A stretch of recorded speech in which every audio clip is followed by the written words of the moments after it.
اعوذ باللہ من الشیطان الرجیم، بسم اللہ الرحمن الرحیم۔ الحمد للہ رب العالمین، والصلاۃ والسلام علی سید المرسلین وخاتم النبیین، اما بعد۔ صحیح بخاری، باب کتاب المغازی، یہ غزوات کا بیان۔ حدیث نمبر 3949، اردو ترجمہ۔ غزوہ عشیر یا اسیرہ کا بیان۔ غزوہ عشیرہ یا اسیرہ کا بیان۔ محمد بن اسحاق نے کہا کہ نبی کریم صلی اللہ علیہ وسلم کا سب سے پہلا غزوہ مقام ابو عقاق ہوا، پھر جبل بوات، پھر عشیرہ۔ مجھ سے عبداللہ بن محمد نے بیان کیا، کہا ہم سے وہب نے بیان کیا، ان سے شعبہ نے، ان سے ابو اسحاق نے کہا میں ایک وقت حضرت زید بن ارقم رضی اللہ عنہ کے پہلو میں بیٹھا ہوا تھا۔ ان سے پوچھا گیا تھا کہ نبی کریم صلی اللہ علیہ وسلم کے کتنے غزوے کیے؟ انہوں نے کہا 19۔ میں نے پوچھا آپ حضور صلی اللہ علیہ وسلم کے ساتھ کتنے غزوات میں شریک رہے؟ تو انہوں نے کہا کہ 17 میں۔ میں نے پوچھا آپ صلی اللہ علیہ وسلم کا سب سے پہلا غزوہ کون سا تھا؟ کہا کہ اسیرہ یا عشیرہ۔ پھر میں نے اس کا ذکر فتاویٰ سے کیا تو انہوں نے کہا کہ صحیح لفظ عشیرہ ہے، شین مجمع سے ہی یہ لفظ صحیح ہے۔ حدیث نمبر 3950، اردو ترجمہ۔ بدر کی لڑائی میں فلاں فلاں مارے جائیں گے، اس کے متعلق آنس صلی اللہ علیہ وسلم نے پیشین گوئی کا بیان۔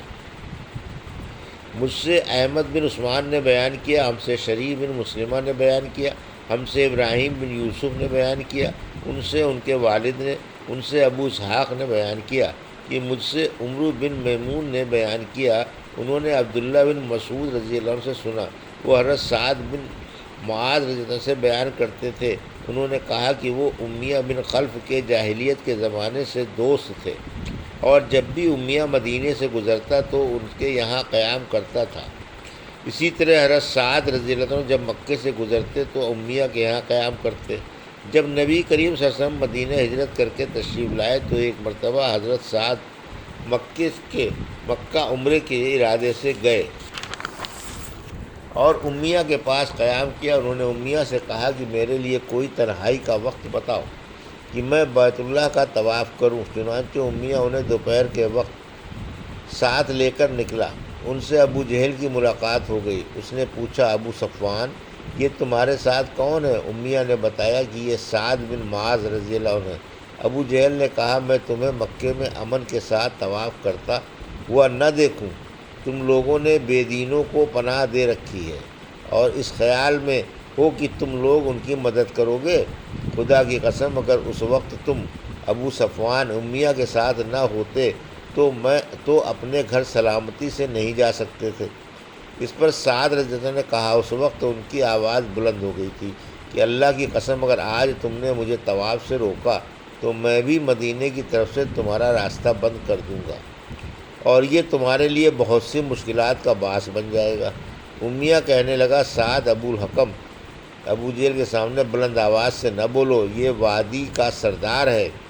سعد نے کہا امیہ اس طرح کی گفتگو نہ کرو، اللہ کی قسم میں رسول اللہ صلی اللہ علیہ وسلم سے سن چکا ہوں کہ تو ان کے ہاتھوں سے مارا جائے گا۔ امیہ نے پوچھا کیا مکے میں مجھے قتل کریں گے؟ انہوں نے کہا کہ اس کا مجھے علم نہیں۔ امیہ یہ سن کر بہت گھبرا گیا اور جب اپنے گھر لوٹا تو اپنی بیوی سے کہا صفوان دیکھا نہیں سعد میرے متعلق کیا کہہ رہے ہیں؟ اس نے پوچھا کیا کہہ رہے ہیں؟ امیہ نے کہا کہ وہ یہ بتا رہے تھے کہ محمد صلی اللہ علیہ وسلم نے انہیں خبر دی ہے کہ کسی نہ کسی دن وہ مجھے قتل کر دیں گے۔ میں نے پوچھا کیا مکے میں مجھے قتل کریں گے؟ تو انہوں نے کہا کہ اس کی مجھے خبر نہیں ہے۔ امیہ کہنے لگا خدا کی قسم اب مکے سے باہر میں کبھی نہیں جاؤں گا۔ پھر بدر کی لڑائی کے موقع پر جب ابو جہل نے قریش سے لڑائی کی تیاری کے لیے کہا اور کہا کہ اپنے قافلے کی مدد میں کو چلو تو امیہ نے لڑائی میں شرکت پسند نہیں کی، لیکن ابو جہل اس کے پاس آیا اور کہنے لگا اے ابو صفوان تم وادی کے سردار ہو، جب لوگ دیکھیں گے کہ تم ہی لڑائی میں نہیں نکلتے ہو تو دوسرے لوگ بھی نہیں نکلیں گے۔ ابو جہل یوں ہی برابر اس کو سمجھاتا رہا، آخر مجبور ہو کر امیہ نے کہا کہ جب نہیں مانتا تو خدا کی قسم اس لڑائی کے لیے میں ایسا تیز رفتار اونٹ خریدوں گا جس کا ثانی مکے میں نہ ہو۔ پھر امیہ نے اپنی بیوی سے کہا، ام صفوان میرا سامان تیار کر دے۔ اس نے کہا، ابو صفوان اپنے یشربی بھائی کی بات بھول گئے؟ امیہ بولا، میں بھولا نہیں ہوں، ان کے ساتھ صرف تھوڑی دور تک جاؤں گا۔ جب امیہ نکلا تو راستے میں جس منزل پر بھی ٹھہرنا ہوتا یہ اپنا اونٹ اپنے پاس ہی باندھے رکھتا، اور وہ برابر ایسا ہی احتیاط کرتا رہا یہاں تک کہ اللہ تعالیٰ نے اسے قتل کرا دیا۔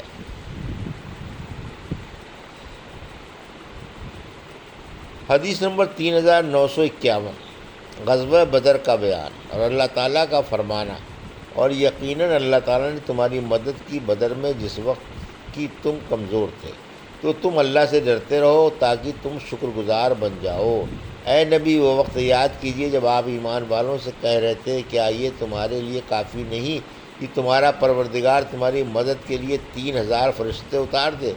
کیوں نہیں، بشرط یہ تم صبر کو اور خدا سے ڈرتے رہو، اور اگر وہ تم پر فوراً آ پڑیں تو تمہارا پروردگار تمہاری مدد 5000 نشان کیے ہوئے فرشتوں سے کرے گا، اور یہ تو اللہ نے اس لیے کیا کہ تم خوش ہو جاؤ اور تمہیں اس سے اطمینان حاصل ہو جائے، ورنہ فتح تو بس اللہ غالب اور حکمت والے ہی کی طرف سے ہوتی ہے، اور یہ نصرت اس غرض سے تھی تاکہ کافروں کے ایک گروہ کو ہلاک کر دے یا انہیں ایسا مغلوب کر دے کہ وہ ناکام ہو کر واپس لوٹ جائیں۔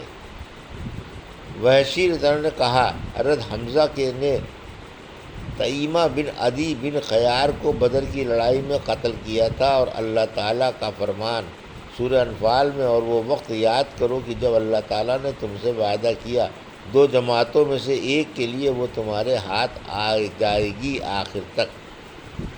مجھ سے یحییٰ بن بکیر نے بیان کیا، انہوں نے کہا ہم سے لیث نے بیان کیا، انہوں نے کہا کہ ہم سے عقیل نے بیان کیا، ان سے ابن شہاب نے بیان کیا، ان سے عبد الرحمن بن عبداللہ بن کعب نے، ان سے عبداللہ بن کعب نے بیان کیا، انہوں نے کہا کہ میں نے حضرت کعب بن مالک رضی اللہ عنہ سے سنا، انہوں نے بیان کیا کہ رسول اللہ صلی اللہ علیہ وسلم نے جتنے غزوے کیے ہیں میں غزوہ تبوک کے سوا اور سب میں حاضر رہا، البتہ غزوہ بدر میں شریک نہ ہو سکا تھا، لیکن جو لوگ اس غزوے میں شریک نہ ہو سکے تھے ان میں سے کسی پر اللہ نے عتاب نہیں کیا، کیونکہ رسول اللہ صلی اللہ علیہ وسلم قریش کے قافلے کو تلاش کرنے کے لیے نکلے تھے، لڑنے کی نیت سے نہیں گئے تھے، اور اللہ تعالیٰ نے ناگہانی مسلمانوں کو ان کے دشمنوں سے بھڑا دیا۔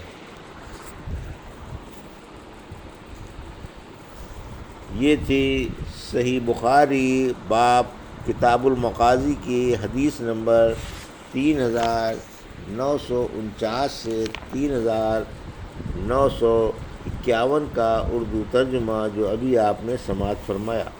اللہ سے دعا ہے کہ اللہ ہمیں ان حدیثوں کی صحیح سمجھ عطا فرما اور ان پر عمل کرنے کی توفیق عطا فرما، آمین یا رب العالمین۔